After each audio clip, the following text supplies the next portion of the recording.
Il est clair que si, jusqu'à la fermeture des listes, il fait une union avec M. Lapid ou avec d'autres partis et qu'il est en tête de cette union, il est clair qu'à ce moment-là, il devra prendre une décision et probablement démissionner de la mairie de Tel Aviv.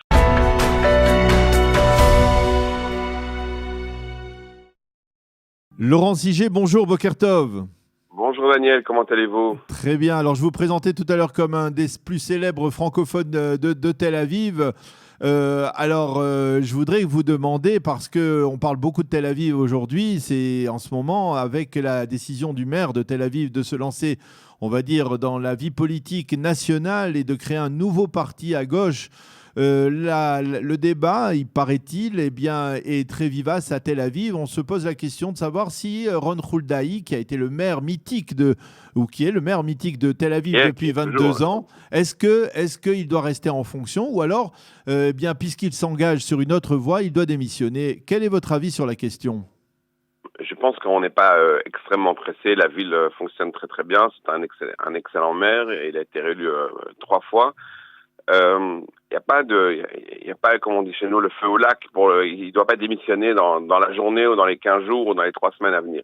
Il est clair que si, jusqu'à la fermeture des listes, il fait une union avec M. Lapid ou avec d'autres partis et qu'il est en tête de cette union, il est clair qu'à ce moment-là, il devra prendre une décision et probablement démissionner de la mairie de Tel Aviv. Je vois pourquoi aujourd'hui, on exige de lui du jour au lendemain. Il ne fait pas partie de ces hommes politiques qui ont fait partie d'un parti politique et qui ont été élus avec des voix d'un certain camp et puis qui sont partis dans un autre parti politique qui, eux, lorsqu'ils veulent se présenter maintenant, doivent démissionner de leur poste de député d'un point de vue moral et politique. Lui, ce n'est pas le cas. Il n'a pas quitté un parti pour aller dans un autre parti, comme c'est le cas de M. Guidon Saar ou comme c'est le cas d'autres députés. Il n'y a pas de pression aujourd'hui pour qu'il le fasse. Il le fera, à mon avis, fin janvier, début février, à partir du moment où les choses seront clarifiées. Ah, vous pensez qu'il le fera même avant les élections du 23 mars ?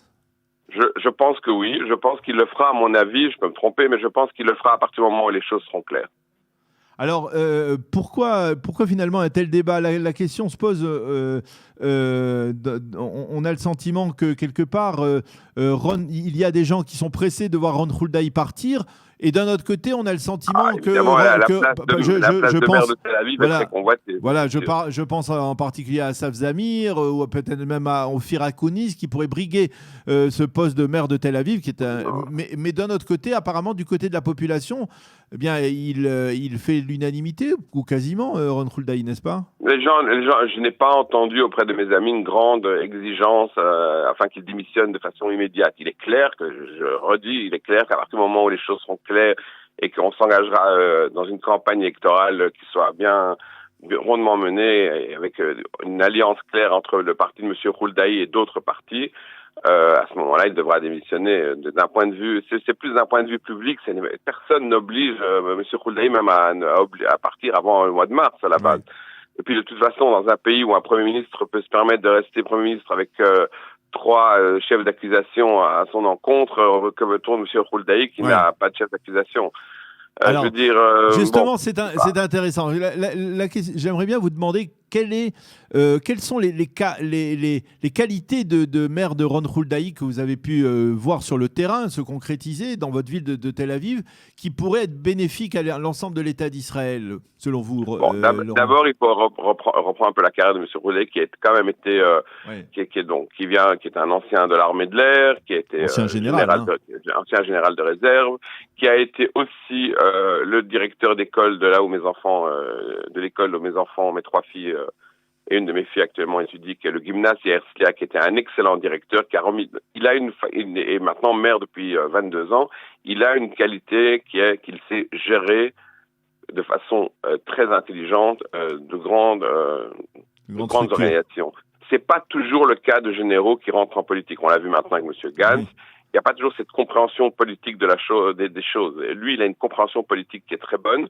Et puis, il a une vision le fait qu'il ait une vision et à la fois militaire et à la fois une vision qui vient du domaine éducatif. Et maintenant, il a une vision aussi sur tout ce qu'il faut faire dans le domaine social et ce que c'est gérer une ville, parce que Tel Aviv, ce n'est pas une ville, c'est la ville en Israël, c'est la ville avec la plus riche, avec le budget le plus important, avec la population, je ne parle pas à part Jérusalem, bien entendu, mais qui a ses problèmes intrinsèques avec le fait qu'il y a 300 000 Palestiniens qui soient devenus israéliens, c'est autre chose. Mais Tel Aviv, c'est le cœur économique, c'est le poumon économique d'Israël.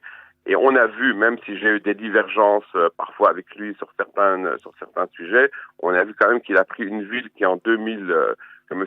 Milo avait laissé, où il n'avait rien fait pratiquement, où la population quittait la ville pour aller en périphérie, et que maintenant, Tel Aviv est demandé, il y a une demande pour habiter à Tel Aviv de partout, pas seulement en Israël, mais de partout dans le monde, et Tel Aviv est classé dans les 10 meilleures villes où il fait bon vivre, les plus chères aussi, oui, mais où il fait également bon vivre, il faut le dire. Alors, vous qui êtes connu pour vos positions, on va dire, à gauche ou au centre-gauche, on va dire. Centre-gauche. Centre-gauche, on va dire centre-gauche. Qu'est-ce que vous pensez de tout ce qui est en train de se passer, justement, dans cette partie de l'échiquier politique israélien? L'arrivée de Khoudaï, Ofer Shelar, le Parti travailliste qui n'a pas de leader, Ali Lapid aussi qu'on ne situe plus très bien. Cette division à gauche, ça risque d'être grave. Je pense que ça correspond tout à fait à ce qu'il faut faire. C'est-à-dire que M. Lapid, pendant longtemps, a voulu représenter le centre-gauche en disant qu'il était centre-droit. M. Gantz n'a jamais voulu dire qu'il était centre-gauche, il n'a pas voulu venir au Parti travailliste. Il y a toujours eu une espèce de... Comment dire, les gens étaient un peu gênés aux entournures. On voulait représenter le public du centre-gauche sans dire qu'on était vraiment de centre-gauche. L'avantage de M. Khoudaï, c'est qu'il peut représenter le public de centre-gauche. Il est considéré comme un centriste de gauche. C'est un vrai centriste de gauche. C'est un vrai mapainik, on peut dire ça. Donc, il n'est pas considéré comme étant très à gauche, mais il représente bien le public. Le public de centre-gauche arrive à s'identifier à lui. Et ça, c'est un gros avantage pour lui. Ce n'est pas pour rien qu'hier, la 12e ou la 13e chaîne a fait un sondage et il était le mieux placé dans tous les candidats, y compris devant M. Lapid. Qui est pourtant en politique depuis longtemps. Donc, je veux dire, les gens payent aujourd'hui le prix soit de leur traîtrise, ce qui est le cas pour les gens au Parti travailliste et M. Gantz qui ne dépasse pas le seuil d'éligibilité après avoir eu 35 mandats. Et c'est le cas de M. Lapid qui n'a jamais voulu dire qu'il représentait le centre-gauche, mais qui a toujours essayé d'aller vers le centre, de prendre des voix à droite. On ne voit que ça ne marche pas, le centre, de prendre des voix à droite. On ne prend pas des voix à droite. Il faut rassembler aujourd'hui le centre-gauche, ce qu'est capable de faire Ron Khoudaï. Moi, probablement que je le soutiendrai, mais je suis avant tout un barakiste convaincu, donc j'attends encore la décision d'Ehud Barak pour voir où me placer dans les partis, mais je pense que l'idée de faire ce parti, les Israéliens, est une excellente idée, et je pense que Ron Khoudaï a toutes les capacités. En plus, il a fait un discours d'introduction qui était clair, net et précis, qui disait des choses de façon précise, et enfin, à gauche, on va dire des choses de façon précise. Parce que le problème, c'est qu'on veut toujours dire, on veut toujours être bien partout. On ne peut pas être bien partout.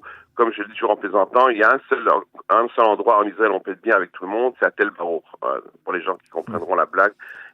Mais on ne peut pas être bien avec tout le monde. Ce n'est pas possible. Il faut savoir qui on veut représenter, et ce qu'on veut dire, et ce qu'on veut représenter. Et c'est le cas de M. Khoudaï, qui représente bien Tel Aviv, qui représente bien une certaine laïcité sans être trop anti-religieux, qui représente bien une certaine gauche en étant tout à la fois un bon centriste. Et je pense que c'est une très très bonne nouvelle pour la politique israélienne.